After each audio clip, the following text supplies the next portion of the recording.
Zdravím všetkých, moje meno je René, vítam vás späť na kanáli Money Knowledge. Môžete krásne vidieť odraz toho, kde sa pozerám. Dneska si prejdeme kompletne step by step analýzu, čo sa týka SMC stratégie, toho pravého SMC, nie toho, čo vám je skáde ruka, skáde noha, skáde Lambo, skáde Aventador, skáde Aston Martin ponúkané. A nebudem to ďalej zdržiavať a môžeme sa rovno vrhnúť na to. Takže, keď sa pozrieme na AutoUSD graf, počkaj, ešte ja nič nevidím cez tie okuliare. Keď sa pozrieme na AutoUSD graf, vždycky začínam od jednodňovky.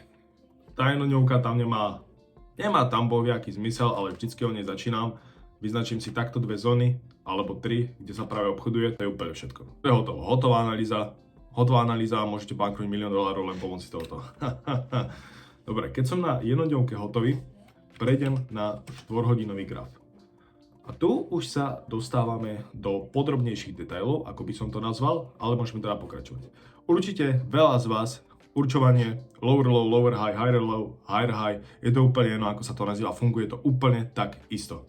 Vy ste to vyznačili, ja neviem, napríklad lower low, lower high, lower low, teraz už by ste vedeli, ale keby ste nevedeli, tak semka by ste označili lower low, teda lower high, takže lower high a už by ste nevedeli, že čo vlastne sa tam ďalej robí. Budeme toto všetko robiť, ale ešte máme čas. Vyznačíme si tú hlavnú zónu, tá, ktorá samozrejme bola rešpektovaná. Tu toto kľudne môžeme posunúť, je to úplne jedno, ide vlastne len o to, aby sme vedeli, kde začína market, kde pre nás končí market, naša obchodovacia časť. No a keď toto máme za sebou, môžeme prejsť na hodinovku. Tu môžeme vidieť, že základná zóna bola rešpektovaná, ja si ju trošku posuniem, aby sme vedeli presne podľa čoho bola rešpektovaná presne podľa tohoto. No, tu môžeme začať určovať správny trend a všetky tie ostatné veci dokopy. Čiže, ako som predtým ukázal, tu by ste mali čachre máche, nevedeli by ste, čo je lower low, čo je lower high, niektorí z vás už by mali určite aj reverse. Treba si uvedomiť, že keďže tu bol tento bod, ktorý môže byť aj liquidity sweep, je to úplne jedno, všetko to funguje na tom istom princípe. Naše lower high bolo sem, naše lower low bolo sem a až ďalšie úplne lower high bolo tu. Môžeme očakávať, že náš target bude presne niekde sem, pretože stále sme v rámci trendu.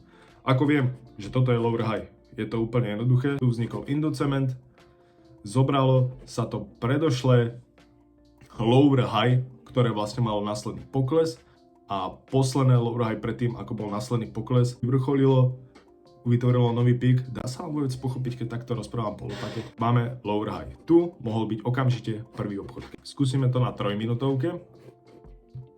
Keďže tu sa tá cena jednoznačne dostala, následne sa vrátila naspäť, tak naša zóna pre vstup do obchodu znovu mohla byť táto zóna. Niektorí z vás to použijú tak, že prišla otestovať tú prednú zónu. Nie, neprišla otestovať tú predchodziu zónu, prišla otestovať túto zónu. Už sa to preboha na účte, nie je to vôbec absolútne nič ťažké. Vrátime sa späť na 30 minútovku a môžeme začať určovať. Tu jasne môžeme vidieť zóna pre likviditu. Tu určite niektorí z vás boli takí profesionáli, že si narysovali čiaru, dávali semka buy, dostali semka stop loss, niektorí boli takí známi, narysovali semka čiaru, tu schytali stop loss, následne išlo to v ich prospechu. Gratulujem, ste naozaj super, stali ste sa likviditou, výborná práca. Boli orders, tu teraz môžeme čakať úplne to isté. Tu máme našu primárnu zónu. Dávam teraz 10 sekúnd na to, aby ste zistili, ktorú zónu idem vyznačiť. Zle. Úplne to isté, čo sa nám stalo na hodinovke. Tu pred pádom je to všetko, na celý market je jeden algoritmus, celý market je jeden veľký cyklus. Cyklus sa delí na určité veci, ktoré sa pravidelne opakujú, pretože je to cyklus. A úplne všetko na tom markete je úplne to isté. Či to je 1 minútovka, 5 minútovka, 10 minútovka, hodinovka, 2-hodinovka. Úplne všetko je to isté. Či to je širšie, užšie, väčšie, menšie, rovná sa. Úplne všetko je to isté. Rovnako, čo nám vzniklo sem, to isté nám vzniklo tu. Názvy vôbec nepotrebujete. Na čo vám sú názvy? Doktor taktiež nepotrebuje názvy. Doktor potrebuje rezať z praxe. Doktor potrebuje názvy len preto, aby sa dorozumel medzi ostatnými doktormi. To je to isté v TradingView. To je to isté pri obchodovaní. Vy nepotrebujete názvy, vy potrebujete prax. Názvy potrebujete len pri komunikácii a podobne. Čili absolútne vôbec ich nepotrebujete. Keď ste sami doma, ste zavretí 24/7 a nič iné nerobíte, len 18 hodín sedíte za počítačom. Bráško, akože to teraz prečo si im povedal, teraz si budú myslieť, že nemám život. No veď čak teraz kúkam to video a vidím sa tam, nie? S tebou vyriadím, čau. Dôležité je, že je to úplne všetko to isté. Takže tu máme túto zónu. A keďže tu predtým zóna bola rešpektovaná, žiadna potom hodnota už nebola vyššie ako tá predošlá hodnota, keďže teraz sme momentálne v short pozícii. Naša zóna z polhodinového grafu na short je presne táto zóna. Wow, to je neuveriteľné. To bolo neuveriteľne náročné nájsť tieto zóny. To bolo, wow, neuveriteľné. Doslova do písmena. Skurvene neuveriteľné. Keď už vieme, že sa práve teraz pohybujeme v tejto hodnote, ak niekoho ešte z vás zaujíma, že prečo táto hodnota nebola úspešná, pretože je to obviously SMC trepka. Neviem, prečo to tam nevidíte, je to obviously SMC trepka. Keď okamžite tu pod tým sa stalo toto a tu následne máte veľkú imbalanciu a tu nič nebolo predtým vyššie ako predošlá hodnota, nechápem, ako niekto môže označiť túto zónu, ale to je chill, to je úplne v poriadku, rozumiem. Nie všetci máte kvalitné informácie a od ostatných a všetci počúvate informácie Lambo RAL a Aston Martin a také special social, tak ja vás tu vítam u ďalšieho let's playu, moje meno je Rolls René Blink a dneska si samozrejme, okrem toho, že ste si už mali kúpiť môj kurz, ak ste tak neurobili, neviete obchodovať pravdepodobne, pretože ja som tu jediný, kto vie obchodovať. Kto vytvoril market? Ja som vytvoril market. Môžeme teda pokračovať a nechám tu radšej toho svojho druhého typka, ktorý vlastne vie, čo robí. Som tu len na to, aby som rozprával hlasno a sebavedomo, aby ste si mysleli, že tiež viem, čo robím. A keďže teraz tu máme vyznačené tieto zóny, môžeme kľudne prísť na 5-minútový graf. Tu ešte na 5 minútovke analyzujem a vy na 30 minútovke dávate len entry, kto je lepší. Rolls René je lepší samozrejme. Môžeme jasne vidieť mitigáciu predošlého levelu. Môžeme si vyznačiť, je to úplne jedno, názvy sú vám úplne jedno. Všetko je to úplne to isté, nepotrebujete to riešiť. No a keďže, ešte sa vrátime sem, pretože to je 10 minútová zóna, naše entry, kľudne vyznačím to takto, môže byť z tejto zóny.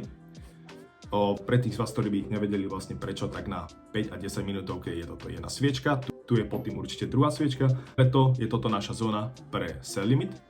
Rovno si ho tu môžeme nastaviť, pretože jednoducho tá cena skôr či neskôr príde tam, bude úplne perfektná samozrejme. S krátkym TP, s krátkym solo, RR je na Q9, okamžite.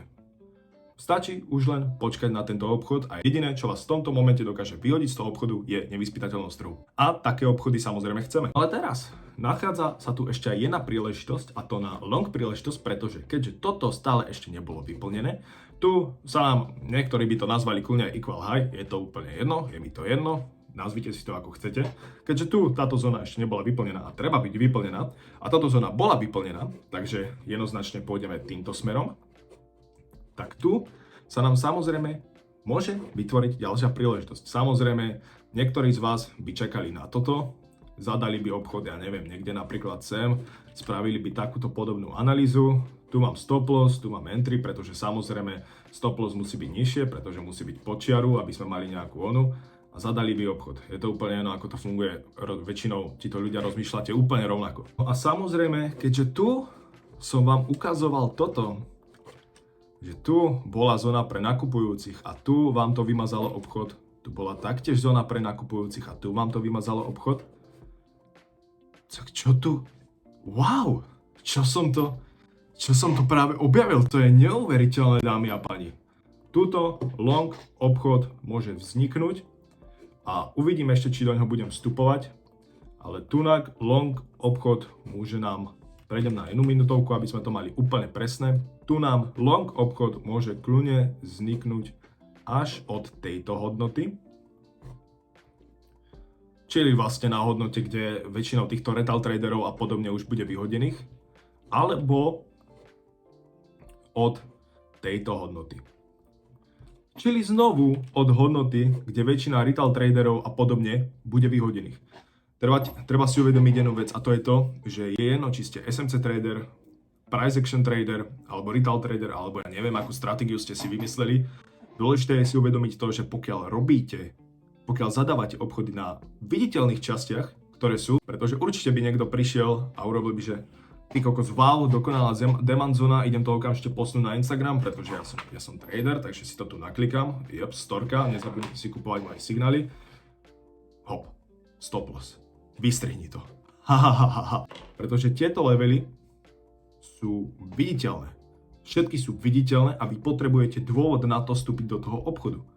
A to je jedno, či ste pre-execution trader, SMC trader alebo retail trader, je to všetko to isté, sú to viditeľné informácie, ktoré obchodník potrebuje dôvod na to vstúpiť do toho obchodu, aby išiel.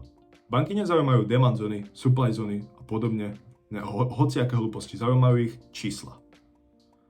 A vytvárajú tieto viditeľné vstupy do obchodu preto, aby sa tam naakumulovali títo obchodníci, early buyers, early sellers, je to úplne jedno, aby vyplnili túto likviditu a následne mohla pokračovať vlastným smerom. Preto na long obchod nám slúžia tieto dve zóny, ktoré už akože dokážu, už len okamžite prvý obchod dokáže mať celkom pekný výsledok vo výške až 1:21 a samozrejme, keď tu ten trh príde, tak sa nabaluje. Čiže postupne z tohoto obchodu, ak tento obchod pôjde správnym smerom, tak postupne rovnako ako som vám vysvetľoval AUD/USD, rovnako ako som vám vysvetľoval USD/JPY, sa to bude postupne nabalovať a tento obchod má potenciál mať RR až 1:100 až 1:150. Toto nie sú vymyslené čísla, toto sú všetko štatistiky, sú to všetko fakty. Už len na vás, ako tieto informácie spracujete, či si budete stále držať to svoje, to, ktoré ste si kúpili kurz, alebo či sa naozaj o to začnete zaujímať, skúsite sa posunúť a uvedomíte si tieto jednoduché fakty. 80% traderov je neziskových, reálne čísla sú mnoho väčšie, ich 95%, pretože všetci máte rovnaké informácie. A tie informácie sú zlé. Prečo? Pretože jeden vlasatý debil povedal. To bude na dnešné video úplne všetko. Ukázal som vám teda rozbor AUD/USD, čo očakávam, čo sa môže stať a čo približne v týchto dňoch sledujem. Dúfam, že vám to pomohlo. Ja sa s vami lúčim, takže sa majte a čaute.